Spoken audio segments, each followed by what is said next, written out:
Thank you everyone for joining. This is our first CX Power Hour, first of many, I hope. What we wanted to talk about today is the impact that COVID-19 has had on customer service. It not only has changed customers' expectations for support, but it's really shifted the way that businesses operate. As businesses now begin opening up, and life begins moving towards a unfamiliar new normal. We wanted to pause for a moment and discuss the transformations that have happened over the last year. Our objective for today is to share some of the thinking about what CX teams must do to be successful in a post-COVID world. So with that, I would like to introduce our panelists. With us, we have Rose Wang, the head of customer experience at Forethought, a software company that builds AI tools like agent assist and ticket routing. Before joining Forethought, Rose was included in Forbes 30 Under 30 list in social entrepreneurship in 2016 for co-founding a business with a goal of converting consumers to a more sustainable source of protein. We also have Sasha Atanenko, the head of end user support at D2L, an online learning platform and ecosystem. Before joining D2L, Sasha held numerous customer service related jobs for companies like the Ontario Teachers Insurance Plan, TextNow, and Rogers Communications, to name a few. We also have Doc Schufelt, CEO of Arena CX, the marketplace to find and manage outsourcing relationships across the globe. Previously, Doc was a general manager at Republic Wireless, a cell phone service provider that was recently acquired by Dish, partially due to their innovative approach to customer service. So with that, thank you all for joining us. Say hi to the crowd. Hello, everyone. Sasha, you're still muted. Hi, thank you. Perfect. Okay, we're good to go. Chet, you're good to stop sharing your screen. All right, and I am going to just refer to my random questions that I have in front of me. And so I want to start by revisiting the year that horrified everyone, 2020. Sasha, you run B2C support for an education platform, a business that was significantly impacted by COVID as the need for remote learning grew. What was that like? In a word, intense. I bet. We went from having a nice, predictable volume of incoming requests to forecast against, to train, to hire against, even just looking at our sales pipeline as to what's coming up in the future, to all of a sudden overnight quadrupling our volume, and then a week later quadrupling it again, and then a month later quadrupling it yet again. So instead of kind of doing what normally we do, which is seasonal volume for us, kind of going up and down with semester starts in September and January, we just kind of went up and stayed up. And now that we're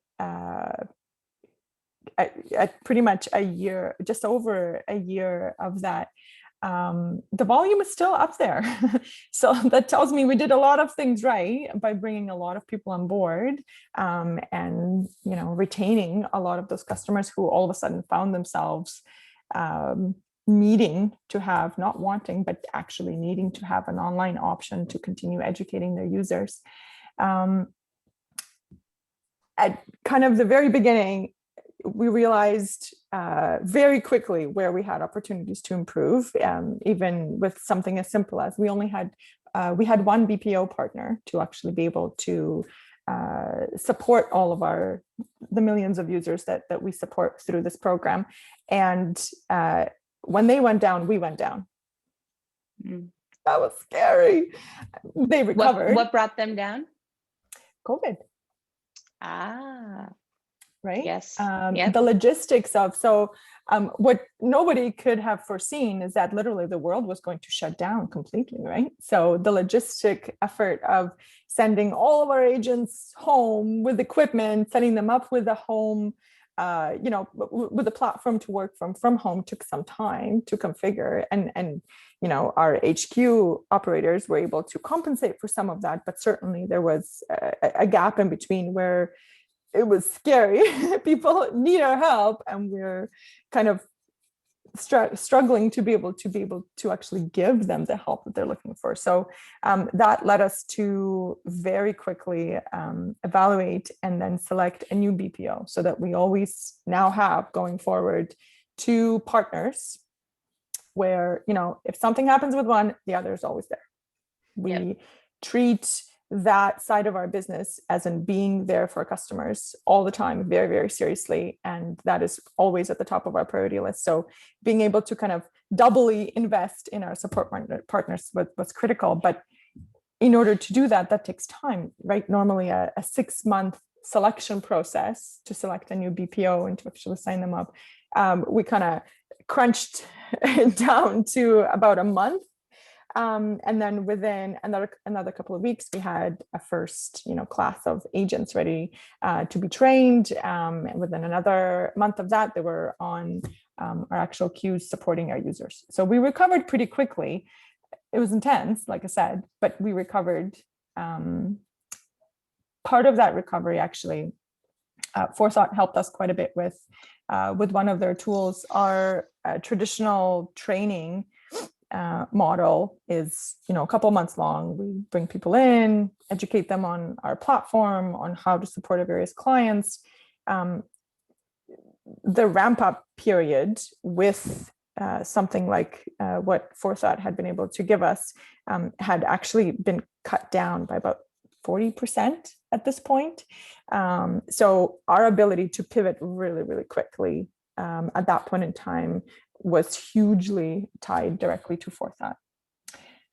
That's a great plug. Thank you for that early on. I'm going to pause there because I want to go back to the stress and chaos of 2020. So Rose, you in your day-to-day job, you talk to the support leaders across the spectrum of different types of businesses. If you can recall, like, what were some of the themes that you were observing or hearing about from them? Yeah, I love this question, and I want to help illustrate Sasha's point even more. So thank you for giving us that very detailed view of day-to-day what it looks like from the support org, because so many different departments in the enterprise were hit during COVID, right? Finance has to go deal with budget cuts. HR has to go deal with furloughs. And then you have customer service departments hit very hard. And I think from a more expected place, is exactly what Sasha is saying, is more people actually spent more time online. I think we saw a 60% rise of individuals spending more computer time in the US. And so what does that really look like? It means a lot more interactions, more expectations on the digital front. But where that really hits hard also is, okay, yes, the number of channels in which customer service departments are being hit has increased. There's more interactions. But the part that hasn't really been highlighted, which is where Sasha, I think, is coming from, is how does that hit agents? This is the first time support agents have had to work from home, really. And so what that means is, one, you're dealing with tech issues, internet issues, and customers are becoming increasingly frustrated. So Harvard Business Review did a study with an AI company of 1 million conversations for customer support. And what they found was the number of difficult conversations rose up by 2.5x. And so customers are in general just more frustrated and angry, which makes sense. Everyone's at home. So that sentiment's already not great. And then on the other hand, agents now have to deal with that rising negativity while not having their own support, not only from the tech front, but also they're by themselves now. In the past, they're surrounded by their peers. And so if you don't have something that you can go tap someone on their shoulder. That's not true anymore. And so there aren't that many collaboration tools out there that can help agents where they don't operate individually normally. There's a collective of knowledge, and that suddenly goes away. What can we go do and fill that gap? And I think that's what the post-COVID world still looks like. We've now learned there's probably going to be more things that come up. We should plan for resilience and capacity building. And so let's start now and thinking about, okay, next time there is a disruption in the system, what can we do to prep, like Sasha, getting more than one BPO? Yep. Awesome. You guys are definitely hitting on the themes that I was planning on covering at the end, but I love that we're bringing them to the forethought because forefront. Well, that was Nice. yeah. Because But I do think that that's going to be, yes, that is the name of the game in terms of preparing our businesses to survive whatever is coming our way. Hey, Doc, as CEO of a company, can you talk a little bit about what it was like to what were some of the challenges take an entire business going from in office to remote? It was pretty wild. Yeah. So we Arena essentially launched right when the world shut down. And so, heading up the company, it's interesting to have to think about, there's always the weight of anytime you have a team that relies on you to make good decisions, that are good business decisions.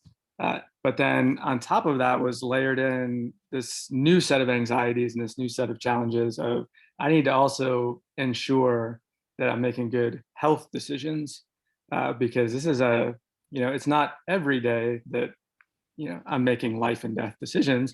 But in this particular case, you can put yourself there pretty quickly. So that for me was a big one, was really talking to the team, talking with my co-founder, Alan Pendleton. What's the best way to handle this? Is everyone taken care of first and foremost? And then the second was, does everyone have what they need to do their job when they're from home? Kind of back to Sasha's point earlier and Rose is, yeah, some people can work from home reasonably easily. Lots can't. If you're a customer support agent, for example, and you're supporting a cell phone company, then lots of times you need a bunch of different phones around to do testing and troubleshooting. That's hard to do from home. So really helping make sure everyone was supported, had the tools they needed, and had the direction that they needed to work confidently without this. And then another one that's related to the culture, being in person, knowing it's learning body language, the way people ask questions. So those are all really big deals. And the question that can replicate that, building a culture from not much with a startup together virtually was really challenging. I think we were successful at it because we were very disciplined about it. We were very thoughtful about it. We were very forethought about it. Okay, come on, no chuckles. All right, there we go. We smiled. And so, yeah, so I mean, for me, it was those macro questions of things that have been done a certain way that it didn't really require a whole lot of thought. You show up to the office, you do your work, and it happens. Suddenly, a whole slew of new complexities around safety, around efficiency, around employee mental health is another big consideration when you're tying those things together. So yeah, it was a challenging time. Fortunately, we have a great team, we have great support systems, great families, and it worked out. But yeah, it was definitely a challenge. I want to touch on the tools and making sure that your teams had the right equipment to get their jobs done. Now, obviously, I would imagine, Sasha, your team going from in office team of agents to now being spread working remotely. What was that like? What new tools did you adopt? And what were some of the challenges that you faced rolling those out? So in HQ, which is Ontario, Canada, that was super quick, super painless. We really, the day before, knowing that this was coming or imminently coming, I had gone to a store, home hardware type of a store, bought a bunch of cases for people, like totes, brought them back to the office and say, okay, we are ready. And then at that point in time, literally people just took when we got the news, people just took their equipment from the office. We all went home, and that's that. In Canada, I think for us, it was really painless. Aside from having to create kind of a workspace, beyond that, that's semi-private at least. Beyond that wasn't much difficult. For our BPO partner, they had to come up with an entire infrastructure to be able to send their staff home, come up with equipment, come up with a solution that would allow to keep all of their agents online, but really working within their same workspace. That was difficult. And I mean, there was a lot of partnering, a lot of collaboration required to be able to make sure that, you know, they're meeting our needs, our expectations are being very clear, and we get it all done within a matter of days. But that effort and how we actually got that done, the only reason why it really was accomplished is just because we all spent hours on the phone like this, just talking to each other and communicating and making sure that we were very point blank clear about what was needed, what needed to get done, and when it needed to get done. So as far as tools, yes, lots of new tools that got rolled out, lots of new equipment that got rolled out, not for HQ, but for our BPO. And then the second BPO that we rolled out in the midst kind of, or at the very beginning of the pandemic, they were poised really well to already start from home, which wasn't a challenge in that case, right? And that was wonderful. And then actually transitioning them back to the office was a little bit not challenging, but it presented a different set of interesting opportunities. Whereas then working from home, because that's how we started, it was just a no-brainer. So I think the thing to consider really here is not even, should you be working from home? Should you be working from the office, and what's better, but rather, do we have a good transition plan in place to go from one environment to the other? And have we considered all of the points of failure, of potential failure, to be able to get it done well? Did that factor in your decision when you chose your second BPO about who has, you know, wanting to make sure they had cloud-based support versus maybe on-premise systems? Yes, absolutely. That was one of the largest really deciding factors. We could not be without support, right? So having a partner who could move kind of seamlessly to offline when something crazy like COVID is going on in the world is hugely important, or was. What about programs that you may have adopted to actually manage the performance of your team? Lots. So I think the biggest thing that we've kind of evolved over the course of this year is actually our own onboarding and training program, which is the thing that D2L does, right? As a business, we're an LMS, and part of our business is as corporate clients. So we became our own corporate client, and we've done it really, really well. My husband happens to be a solutions engineer here also at D2L. So, kind of collaborating with him and making sure that I have the best of all worlds really tied in this one nice, neat little package. We took advantage of our own technology, and I mean, we had used it before, but we put ourselves in the position of our own customers. Right? What are people going through now that online learning isn't an option anymore, but it is the way of the world now, right? For many of our kids, as well as for even operations and higher ed educators. So we put ourselves in the position of our customers and kind of developed our training programs with that in mind. That also helped significantly to expedite our training programs, right? Because the sooner you can help your agents understand the world of your customers, the more effective they're going to be at actually addressing those questions.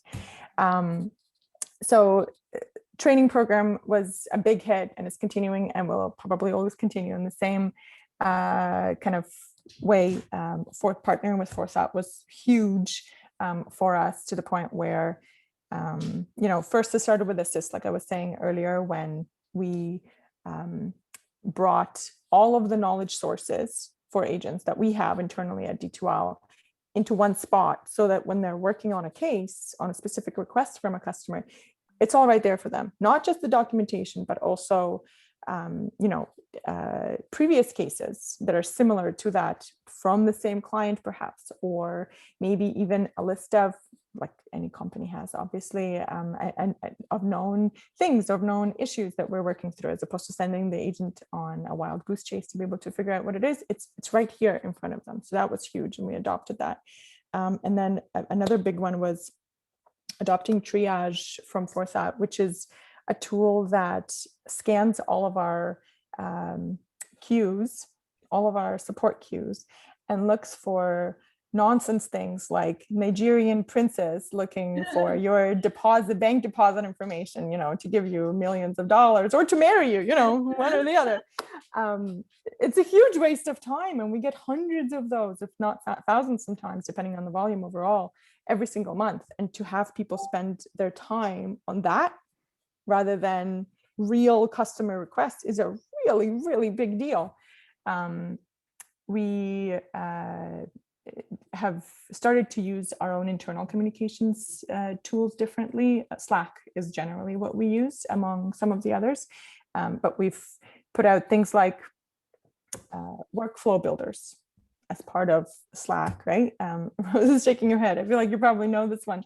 It's as simple as, essentially the philosophy being teach a man to fish, right? Rather than just giving them the fish, where instead of just coming to us and asking the questions, like the BPO agents coming to HQ as their help desk, instead of them just coming and asking questions, we are now asking them to filter it through just a set of really basic questions like, where did you look for this information?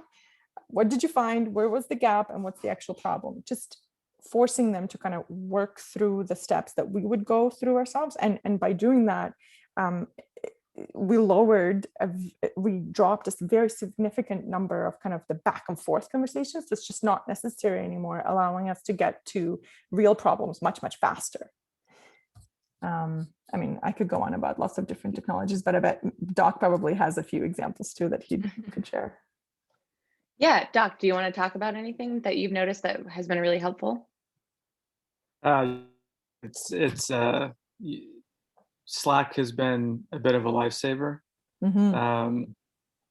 I think even from a business perspective, obviously, because not only have we been able to communicate internally using that, but you can set up channels with partners and clients and everything else and be able to communicate through that. But Slack also has a funness to it that you can kind of dive into. So gifts aplenty, and we have a virtual water cooler where we tell stories and things like that. So that type of communication tool that makes you feel present, even if you're sitting at home, has been really key. And then other workflow tools. We use Monday.com to track things. Has been really helpful. Just being able to offer a little better visualization and access to people, for folks to see what everyone's working on and what the challenges are, has been really helpful. And sadly, I love Google Suite. It's great. I wish we didn't have to use it as much, but that was also super helpful, where you can put up task lists and things like that, and people can easily go in and see, okay, this has to happen at this time, to supplement some of what you would typically do in the hallway or at an actual water cooler. I think I was joking with someone the other day, like, I can't imagine what would have happened to the world if COVID had happened even 5 years ago, 10 years ago, for sure. 30 years ago, I don't even know where we would be. All of these tools are have been lifesavers, and just the general technical infrastructure for communications. Its level of maturity has been huge. Yeah, I want to shift gears for a second and go back to something that Rose said at the top about the macro changes that COVID has had on support and the way that consumers interact with brands and think about engaging with companies. Obviously, it made online first and contact free the main and the norms. Sasha, I was wondering if you could go a little bit into how your support offerings, the channels that you use, changed over the last year, and if you had any short-term or kind of longer-term evolutions in that offering. The actual offerings haven't changed at all. I think as part of the offerings, what we've realized is immensely helpful, not just to us, but to our customers, is instead of waiting to do the analytics of understanding what our customers are asking us about, instead of waiting for kind of post semester start, let's say, or post a peak, which is a very traditional kind of way of doing it, especially when the world kind of stopped last year, we started doing it daily to understand what was happening right now. What could we do? How could we change our business today so that tomorrow, when customers are reaching out to us, we can be better, smarter, faster. And I have countless examples of where doing that for specifically even larger clients that we have, where we would, like I was saying before, we would quadruple our volume overnight, right? But majority of those requests weren't actually even meant for us. How frustrating is it to contact a help center after waiting, especially during COVID, for 20 minutes, half an hour, and God forbid, 2 hours, like I have recently just had to do for our bank. How frustrating is it to get there, to just be told, you've reached the wrong department, let me actually get you somewhere else. Mm-hmm. So one of the major things we've evolved is that analytics process where we go back and look, we have a debrief essentially, and examine how did today go, what can we do better tomorrow, and not just theoretically, but we actually dig into every interaction, all of the customer satisfaction results, and try to understand where did we fail, where did we do a good job, how can we do more of the good things, and what can we put into our workflows, whether they're automated, documented, or even just training for our agents. What can we change for them to make it easier for our customers tomorrow? Doing that very, very frequently significantly improved the efficiency of our business. And I think that is the one thing that will not end at this point in time now. That and this is, analytics is one of those things that I don't know about you, but for me, at least in even my previous jobs, it's one of those things that we kind of do reactively at the end of a specific segment, almost like as a formal ending, rather than now it's part of our day-to-day. It's making us much more agile and much more intelligent in how we actually correspond with our users. So that's that awesome. will not be going away. Yeah. Rose, do you feel like a lot of your customers, did they, the clients that you spoke to, did you notice any broad changes in the way that they adapted their delivery of support? Yeah, I think in general, I think you hit the nail on the head in terms of more digitalization and kind of shifting the conversation to post-COVID, which is the world we're entering. We can kind of look ahead at other countries that are a little bit ahead of our timeline in terms of how things have changed in their country. So China, McKinsey just did a report to see, okay, well, how have consumers in China changed? Because they're about a couple months ahead of us in terms of reopening. And it's been really interesting. What they saw is that in China, the share of consumers over the age of 45 using e-commerce increased by 27% from January to February. That in general, that 55% increase in consumers intending to permanently shift to online grocery shopping. And so I think we're seeing massive shifts away from brick and mortar to online, which also shifts a lot of different channels in which we're now communicating with customers. So more online also means more channels online, and maybe less traditional support than we're used to in terms of maybe phone. And while all of that is happening, we're also waiting for the market to recover, right? There's a lot of businesses where they're being squeezed from a budget standpoint. And so really trying to push things towards the digitalization and using currently information that's already out there.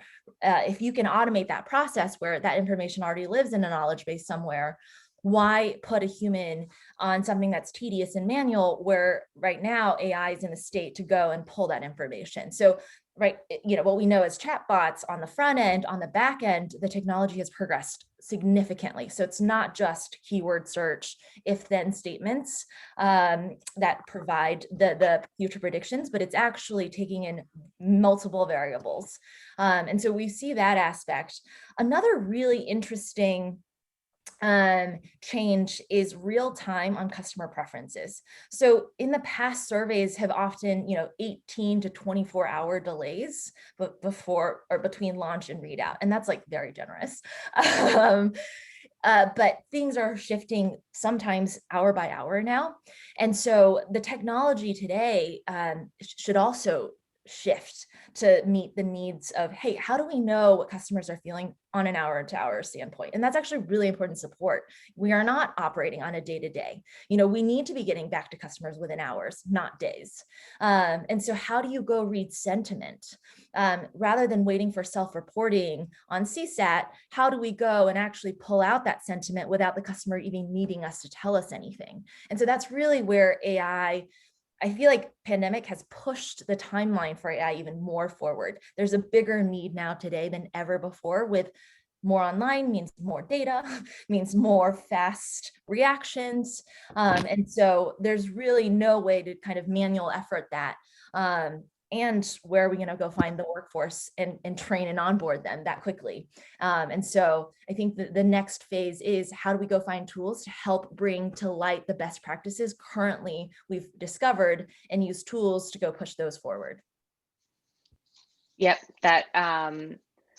you answered like 3 of my questions I had planned for you all in one. So thank you very much for that. No, that's great. I love it. I appreciate it. Expound away. Yeah, this in terms of planning for, I guess, the broad conversation about AI versus humans and the way that we deliver support.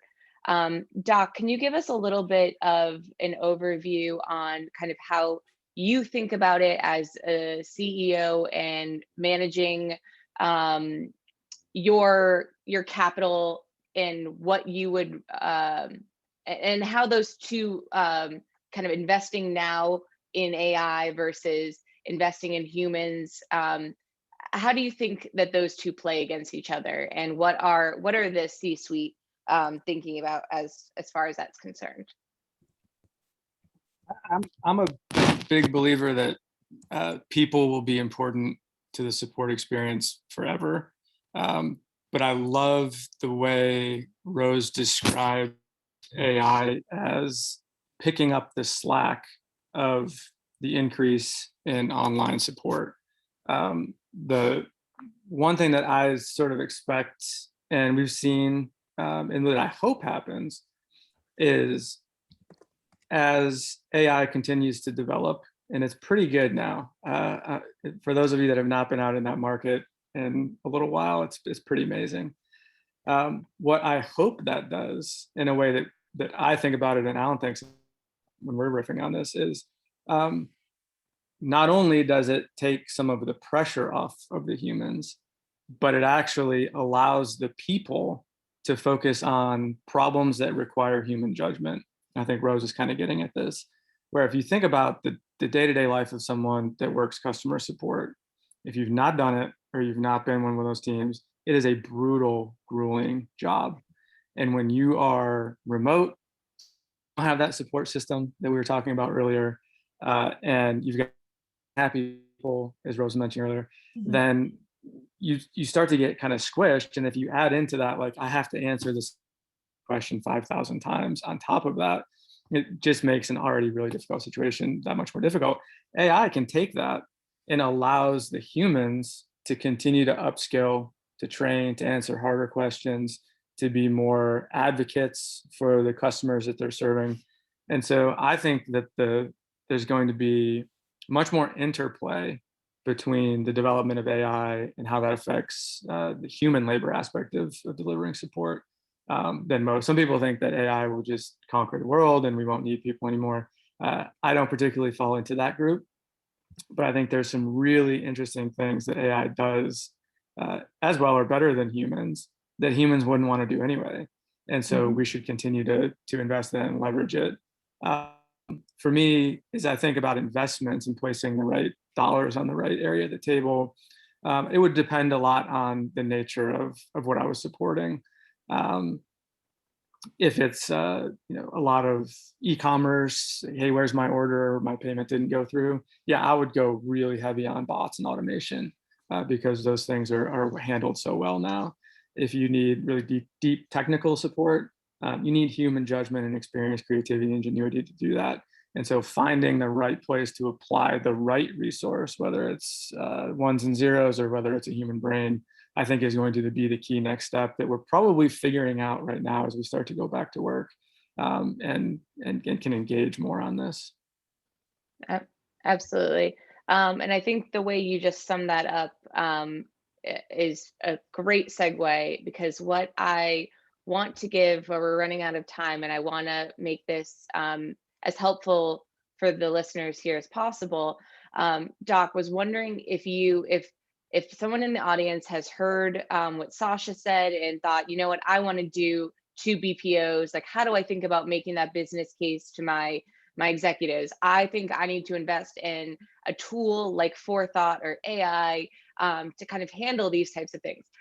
As a leader of a company, what's the best way for a support leader to approach his or her bosses maybe and say, I need more budget than I thought, perhaps at a time when we don't have that much budget because it's important.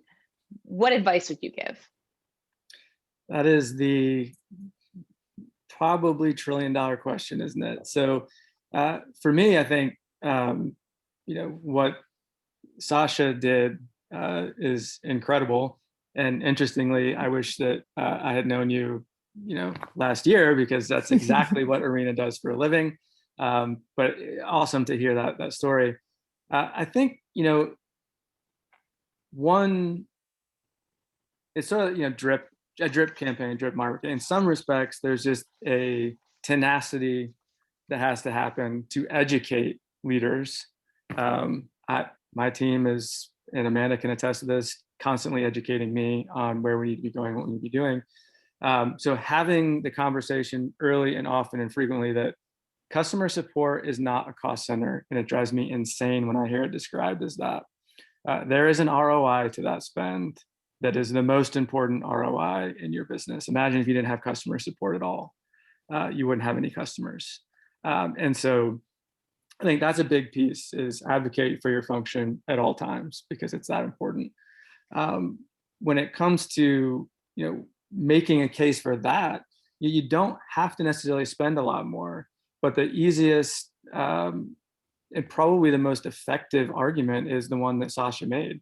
Do you want to have this exposure where you're trying to scale and you can't, either because the BPO you're working with isn't big enough, or they've got other accounts, or, as in her case, everything just goes down.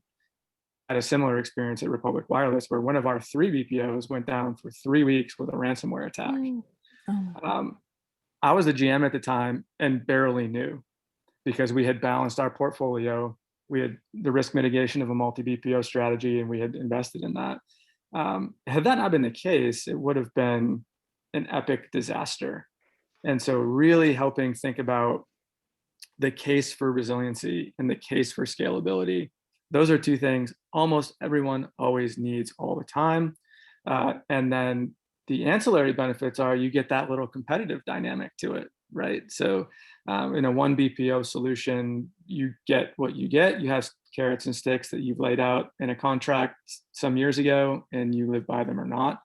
In a world where you've got a little bit of a competitive dynamic, costs ultimately stay lower and quality typically goes up. At least that's what we've seen in Arena. And so I would point to those things as that's smart executive decision making. It's what we get paid to do, is think about those disasters, fund our teams in the right way to make sure that they have what they need to mitigate and contingency plan. But just laying out what the alternatives are. And sometimes there just isn't the dollars, and I understand that.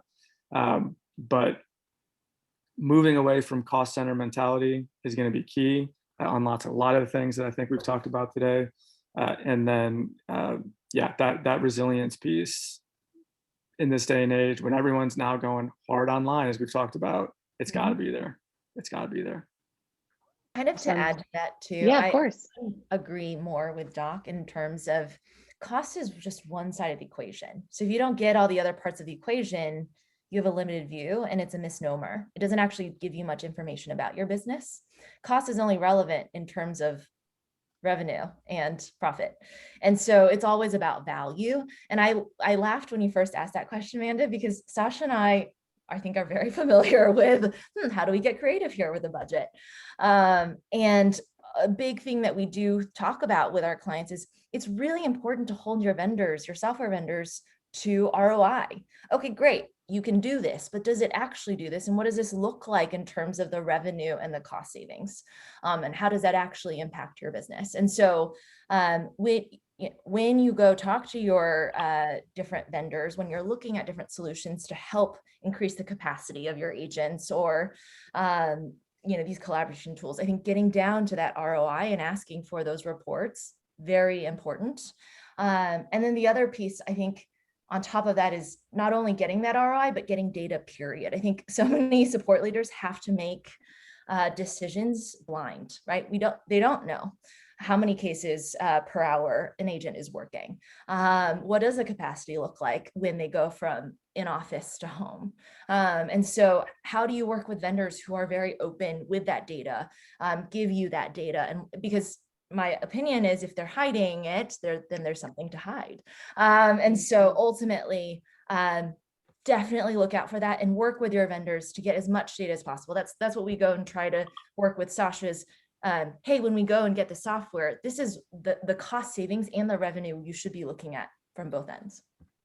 And subsequently, when I take that data, that's exactly what I report to my C-level team, right? Is to say, you don't need to understand all of the workings. Just know that if I do this, this is the ROI, right? From, I'm sure, Doc's perspective, while it's not the only thing that matters, that's one of the key components that really, really matter. So if you can kind of succinctly summarize all of your points and assign a nice, clean dollar value to them, it makes the decision for C-level teams really simple. That's right. Great. Thank you guys for that. Bring me a positive ROI opportunity and risk mitigation at the same time. You got yourself a winning C-suite argument. We should talk about the other project that I'm working on with Foresight right now. Yeah, lots of things. I want to open this up to questions from the audience. So if you have a question, feel free to message it in at the bottom of your screen. There's a Q&A section. Feel free to hit that. In the meantime, while I'm waiting for those to come in, let's see. Rose, I feel like you'll have one. What is your counterintuitive, half crazy prediction about customer service about what will happen in the next 5 years? Ooh, this is fun. My crazy prediction.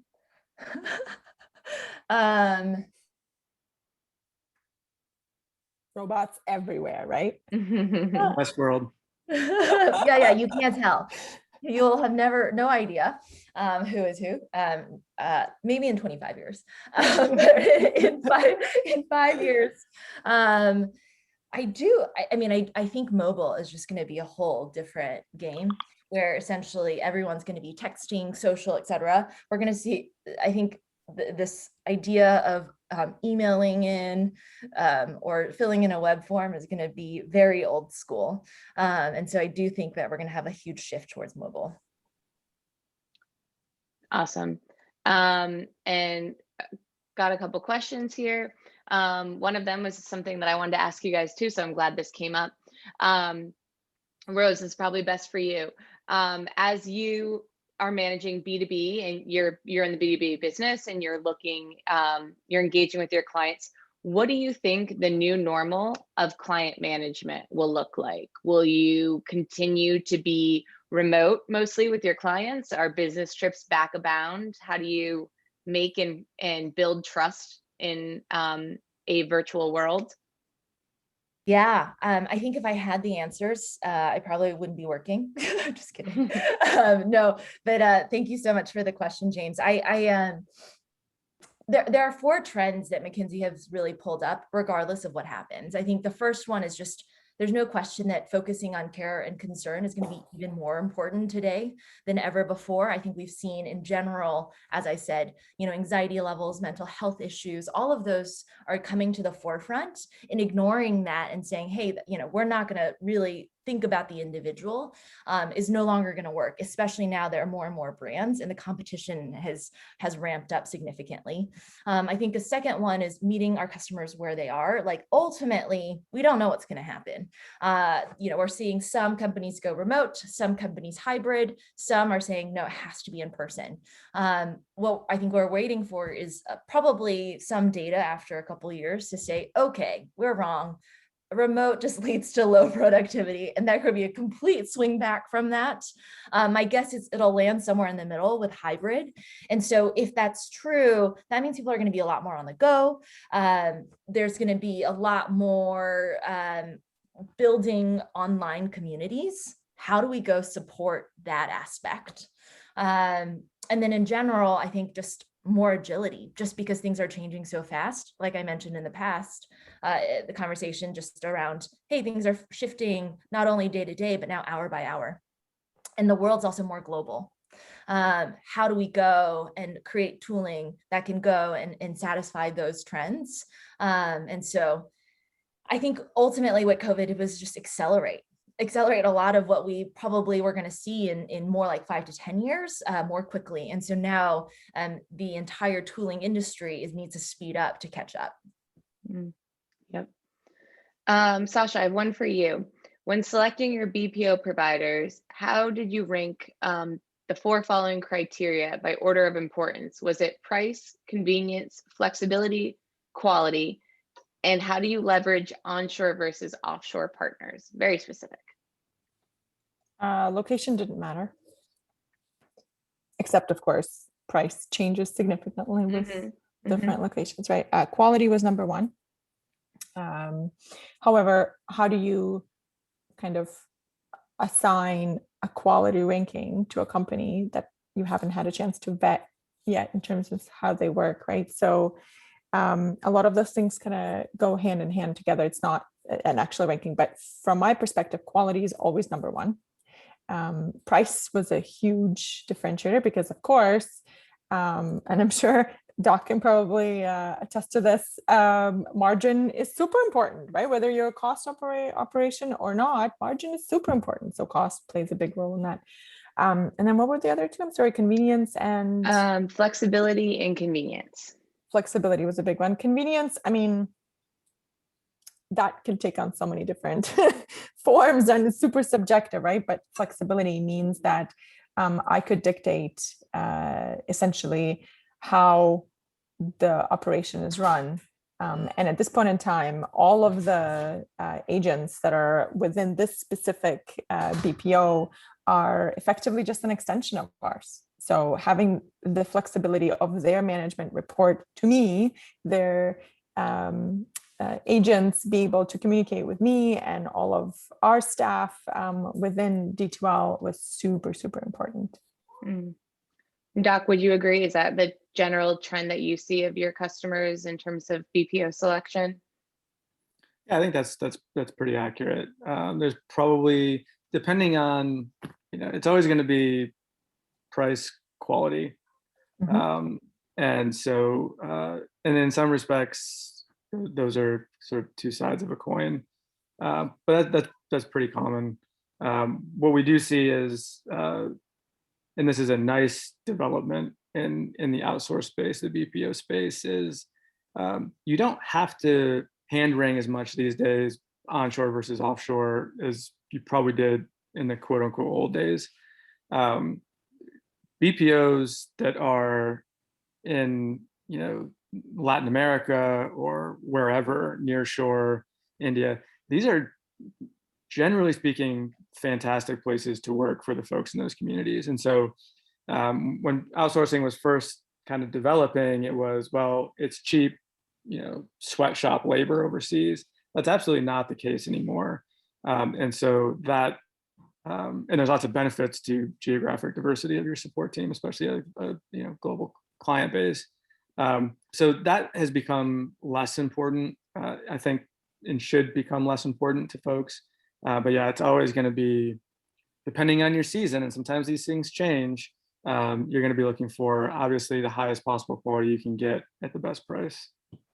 Great. We got a question about how do you get quiet or more reserved employees to engage in virtual events? I'm assuming that means as working remotely. How have you found for those employees, team members who are a little bit more shy, reserved? How do you keep them enthralled? I can take this one. This is definitely my day-to-day.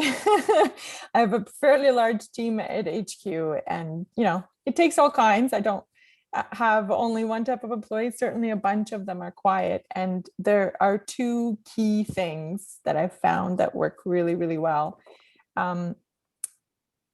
Spending just a little bit more one-on-one time with them, and very specifically walking them through how they can participate in group conversations. So giving them a little bit of space and time to plan ahead.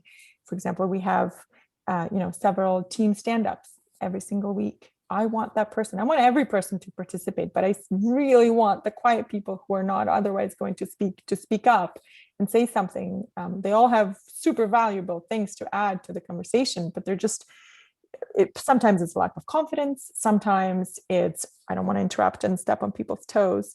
Spending a little bit of time with them one-on-one to kind of prep them almost for it so that they're comfortable with it. And then either ask them kind of almost planted questions in the group conversation around things that they are comfortable in, that they can truly kind of brag about, even when it comes to their own accomplishments. It gets them to feel comfortable in a group setting. It kind of baby steps at first, and eventually you'll get to a point where they'll just be speaking like everybody else. Great points, great advice. Rose, did you have something you want to add? No, I love these points. And I think that what Sasha's speaking to in terms of diversity is really important. You don't want just one type of person who speaks loudly. But I also think then if you do have a diverse team, not only on top of the relationship piece, providing different avenues in which people are comfortable. Some people like to write versus speak. And so thinking about creative solutions to capture where people shine the most. There's also different types of people who are gradual processors versus rapid processor. So, if you ask them a question in the moment, there's some people who can immediately think of the answer, and those are rapid processors. And gradual processors, they like to take in all the information, go write it all out, and then come up with a very well-formulated response. And so I think both types of individuals are extremely important to have on the team, but then having different formats where both can shine is also really important. Great. That's an awesome piece of advice. Okay, I think we have our last question and we're about at time. So this will probably just go to you, Doc. Are there some industries that are just too specific to hire a BPO company that it's not the right step, and expanding the CS team in-house is the right decision? Absolutely. Just having, a hammer doesn't mean you go smash everything with it, or whatever the old saying is. I don't know if it's necessarily industry specific. I think there are elements of almost any operation in almost any company that are candidates to be outsourced. But there are certainly areas within a company, even with a support organization, for example, that are much more appropriate to remain in-house. And two examples I will give of that. One is technical complexities. If, say, you're a B2B software company that is doing a lot of heavy customization for a client, you probably need someone internal that's very close to the machinery to kind of work on that. The other is from a corporate maturity standpoint, if you're very early on to the point where you're still figuring out, does anyone even want my product? And if so, what do they wish it did differently?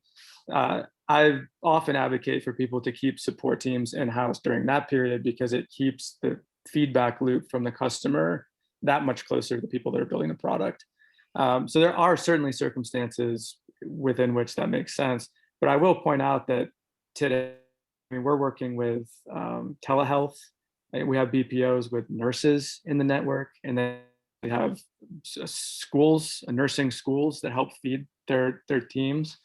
We have super complicated telecommunications and software support on certain things. So I think it's a lot about what you need, either as a leader or as a business in season, and then how much custom knowledge is required. And I say real custom knowledge because we all think that everything we do is unique and special. Most of it's not, but there is definitely a part of it that is. And so being really disciplined and being really honest with yourselves about like, this is a thing that we must maintain and know in-house versus something that's not, is a key step. But I would say, generally speaking, you can find a really good, experienced BPO for most of what you need. But that doesn't mean it's a universal fit for every single situation. If I can add on that just a tiny bit, Yeah. Find a fit for any or most situations, but also I think if you work with the BPO or with a vendor of a specific software, whatever it is that you're kind of trying to get outside of the company, if you work with them really, really closely to the point where they become your extension, sky's the limit, honestly. And I have lots of proof of that within Forethought, with two of my BPOs. I think it's a matter of, how do you organize the control of all of the operations? How does reporting look like? How frequently are your checkpoints, your conversations, to make sure that you're calibrated on all of your objectives? And while certainly like there are, I'm sure, parts that really can't be outsourced, majority of them, if you invest the right amount of time into them, I do believe that you can make it work. That's a fantastic point. That is a huge change in how people have approached successfully, folks that have successfully partnered with BPOs. It's a partnership, Right. not a vendor. Mm-hmm. And that's so huge. That's exactly the way we've thought about it forever. And even the way you talk about internally, like them versus us, like we always talk about them as just, to Sasha's point, as part of the team. We would write notes to people on those teams congratulating them on great performance and things like that. And yeah, if you treat them like they're part of your company, they will act like they're part of your company. Awesome. Well, we are out of time. I know we didn't get to all of the questions, so if you do have a question, why don't you email, if you have a question for one of our panelists, if they're so willing, maybe they will share their email addresses afterwards and they can be reached out directly, or you can reply back to any of the emails that you get after this and we can give you their contact information. Thank you, Sasha, Rose, Doc. We really appreciate you being with us. I think this was a very successful first CX Power Hour. Thank you for all our participants, everyone who attended. I hope you come back for others, and I hope you found this valuable. Thank you, Amanda. Thanks, everyone. This was great. Thanks Thanks for having me. everybody. Have a good one. Take care. Bye.